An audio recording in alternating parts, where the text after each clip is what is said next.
Amerika Birləşmiş Ştatlarının paytaxtı Vaşinqtonda Ağ Evin yaxınlığında Milli Qvardiyanın 2 əskəri güllələnib. Hadisəni törətməkdə şübhəli bilinən şəxs saxlanılıb.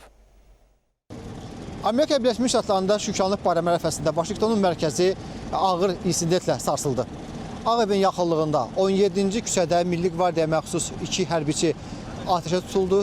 Azərbaycan televiziyasının Amerika bürosu olaraq hadisə yerindəyik və ərazi tamamilə nəzarətə götürülübdür. Küçənin giriş-çıxışı hüquq mühafizə orqanları tərəfindən bağlanılıbdır. Məlumata görə əskərləri hədəf alan şübhəli şəxsə polis tərəfindən cavab atəş açılıb və yaralı vəziyyətdə zərərsizləşdirilibdir. Hadisədə yaralanan hər 3 nəfər təcili olaraq xəstəxanalara çatdırılıbdır. Federal Təhlükəsizlik Xidmətinin əməkdaşları artıq bölgədədir və insidentin motivi araşdırılır. Rəsmi qurumlar açıqlayır ki, hücum açıq şəkildə hərbi qulluqçuları hədəf alıbdır. ABŞ Prezidenti Donald Trumpa hadisə barədə dərhal məruzə edilib. Prezident baş verənləri acı və qəbul edilməz addım kimi dəyərləndirir və cinayətkarların ən sərt məsuliyyətə cəlb olunacağını bildirir.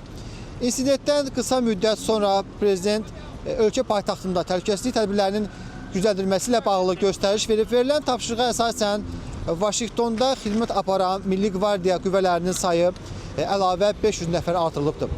Onu da qeyd edim ki, hadisə mümkün beynəlxalq terror aktı kimi araşdırılır.